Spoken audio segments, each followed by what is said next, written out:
Welcome and thank you for making the time to listen to Animal Welfare Victoria's presentation on the Domestic Animals Amendment, Puppy Farm and Pet Shops Act 2017.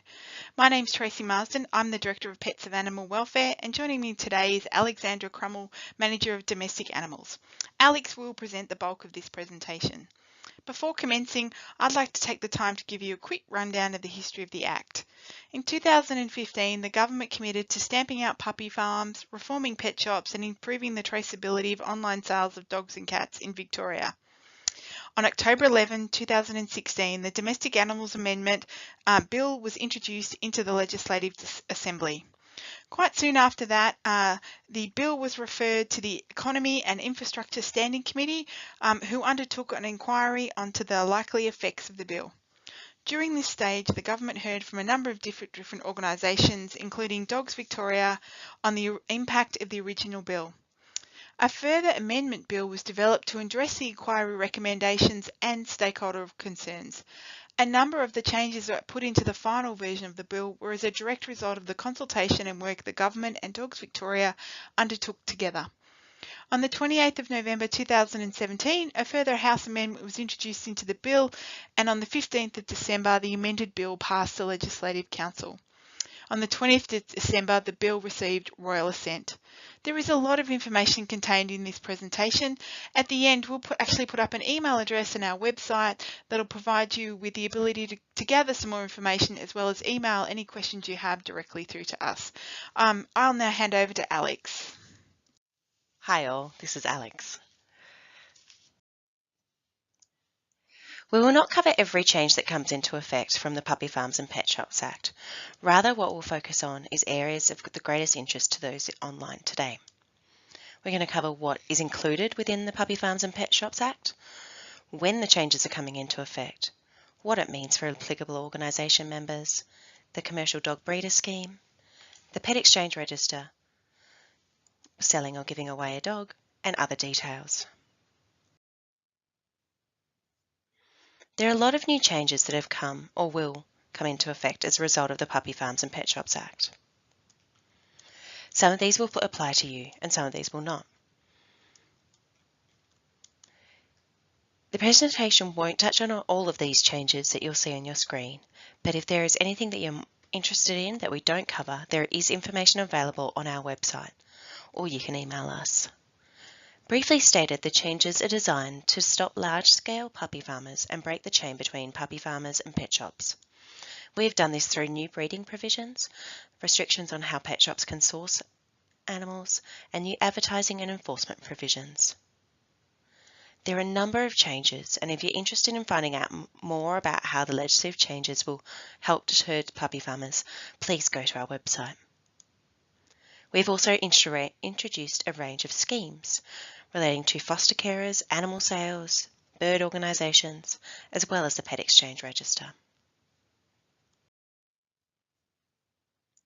The majority of the changes come into effect on 10 April this year, including those relating to applicable organisations, approved training organisations, and the transitional breeding provisions.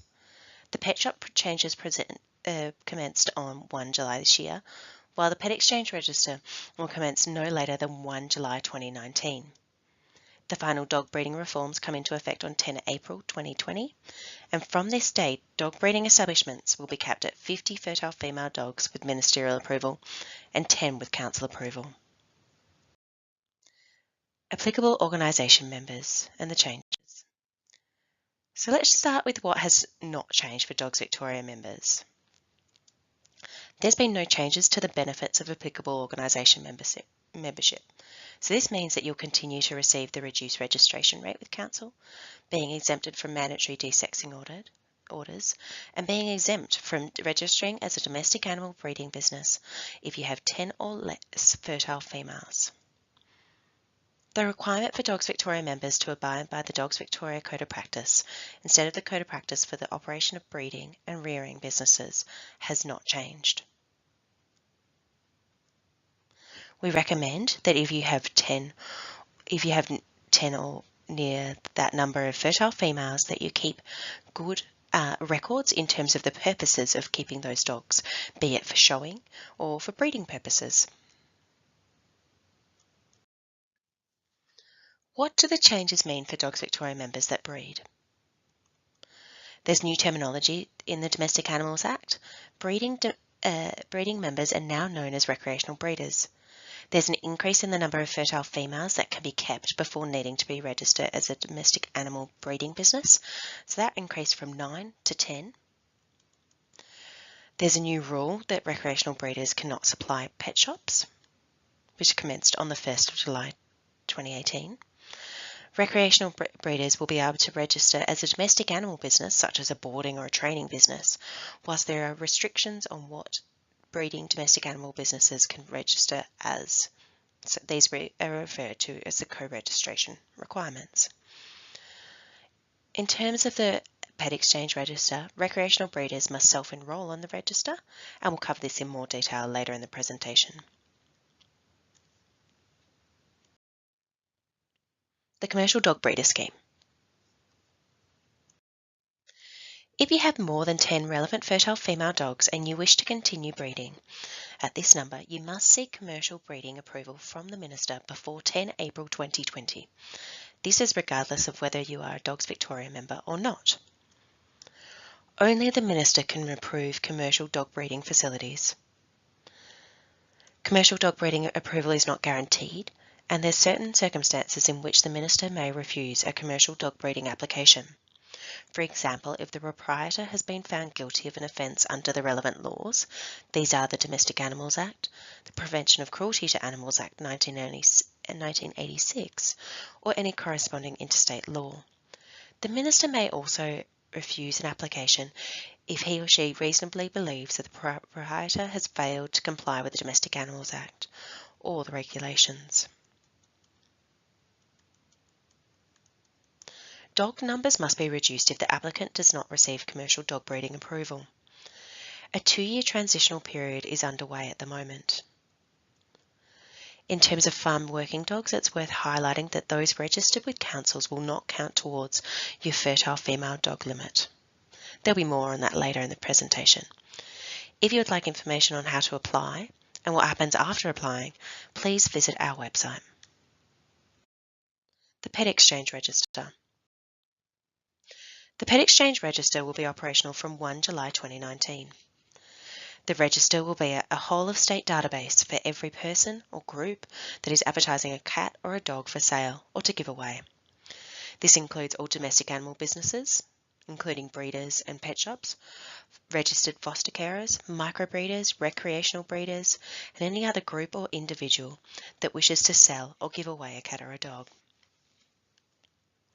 Once registered on the Pet Exchange Register, you will receive a unique source number. This number must be used in all advertising. There will be more on this later in the presentation. Consumers will be able to use this source number to check on the Pet Exchange Register that the advertiser is legitimate and registered with government. Only your source number and local council area will be made public. However, you can nominate to provide more information. Authorised officers within councils, the RSPCA and the department will have access to the back end of the register in the course of their duties under the Domestic Animals Act. We recognise that the register and associated requirements are significant, and we will be working with all stakeholders in terms of its development and delivery. One of the key commitments from the Minister for Agriculture was to increase traceability of where dogs and cats come from. The Pet Exchange Register and the use of source numbers is how this is to be done. Previously, microbreeders, those are people with 1 to 2 fertile females, had not been registered at all with government. For the first time, they'll now be required to be on the Pet Exchange Register if they are advertising a dog or a cat for sale or to give away. The Pet Exchange Register will also allow pet buyers more power to see if the animal has been responsibly bred. It is our intention that each category of advertiser will have a different prefix, so Victorians will know if the breeder is a recreational breeder, a registered domestic animal business, a microbreeder, a commercial dog breeder, or an individual set advertising the cat or a dog. It is also the intention of government to make a further regulatory change next year. The proposal is that there is a link between the microchips and source numbers so that dogs and cats can be traced back to the breeder throughout their lifetime. Overseeing the register will be a new compliance team that sits within the department. If anyone, a breeder or a buyer, think that a source number is being misused, they'll be able to report this to the team and it will be investigated. This will be the first time that the government has a team for investigating pet advertisements. Members of Dogs Victoria will not automatically be placed on the Pet Exchange register. Those wishing to have a source number will have to self-enrol. There will be a fee of about $20 for enrolment. Enrolment will last for 1 year and will need to be renewed annually if you wish to advertise that year or use your source number. The mechanics of the register are still under development, but the plan is that you'll be able to keep your source number for life.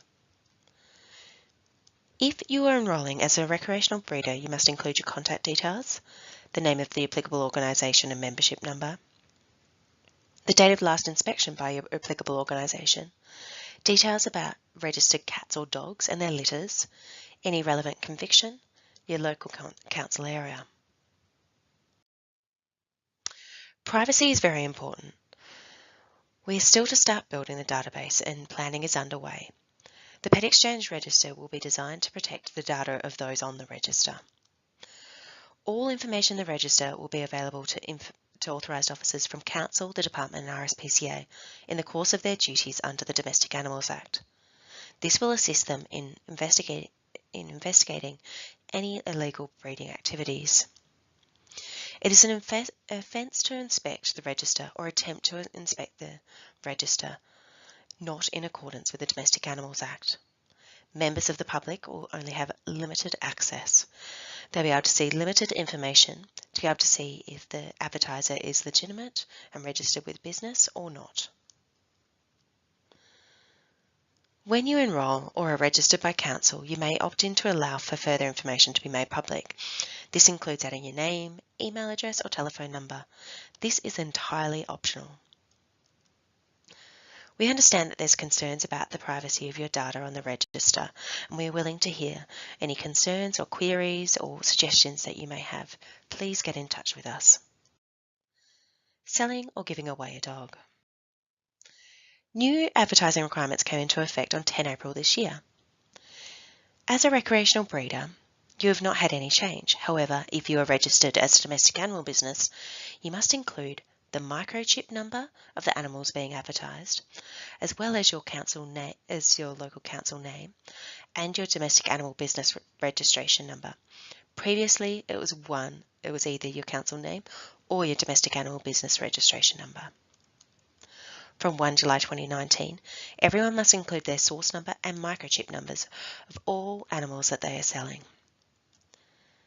There will be new requirements on publishers, including online advertisers such as Gumtree, to only publish compliant advertisements from 1 July 2019. Once the register is up and running, you'll be able to easily flag non-compliant advertisements through the register itself. If you see a non-compliant advertisement now, you can also flag it with the local council, and they have the ability to investigate.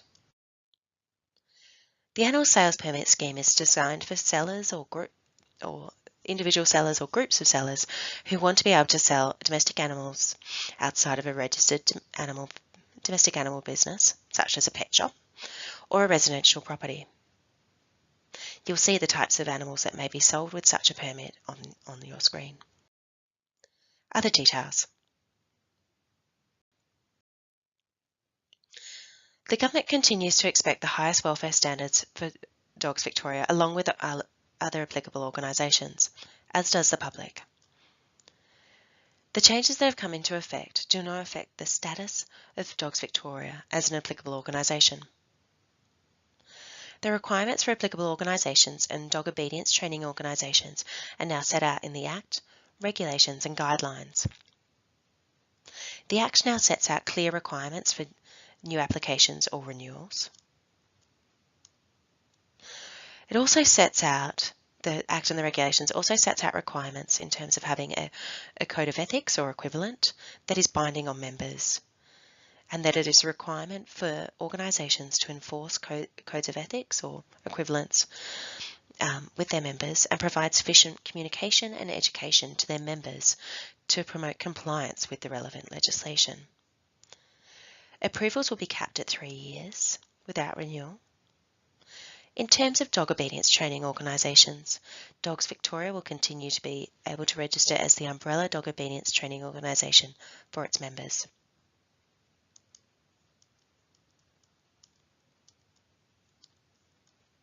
There are new reporting requirements for applicable organisations and dog obedience training organisations. Annual reports are due by 31st of July each year, and the reports will contain details about the organisations and their activities.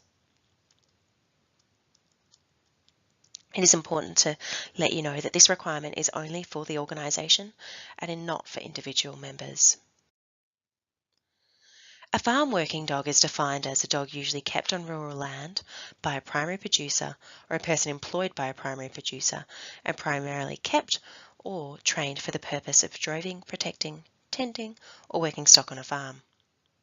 A primary producer is also defined, and it's defined as someone whose primary source of income is generated from primary production as per the land tax definition in relation to animal production. Primary producers and those contracted by a primary producer are entitled to register their dogs with council as farm working dogs, as long as all of these definitional requirements are met.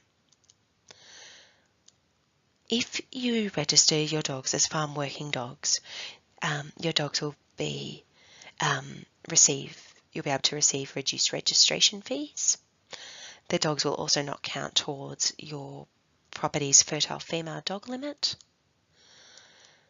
And there is the requirement to wear an identification marker is not applicable. Owners of working dog breeds that do not meet the primary producer and farm working dog definitions are not eligible for the exemptions. The Act provides an exemption to cats and dogs from being implanted with a microchip if a vet certifies that the health of a dog or a cat may be significantly prejudiced if it is implanted. We were made aware that there were some vets providing certificates without actually physically examining the cat or the dog. As such, a new subsection has been added that requires the physical examination of the cat or the dog before providing the written statement as to why the health of the dog or the cat may be significantly prejudiced if it is implanted with a prescribed permanent identification device. We understand that Dogs Victoria members would like to see changes made to the microchipping regulations. While no other changes were made through this particular legislative reform, we are always happy to hear your suggestions. Thank you for taking the time to listen to Animal Welfare Victoria's online presentation for Dogs Victoria members. You can find information about the Amendment Act along with other useful information and tools at our website at www.animalwelfare.vic.gov.au. You can also contact us through our email address, which is displayed up on your screen at the moment, petwelfare@ecodev.vic.gov.au. Thanks again for taking the time.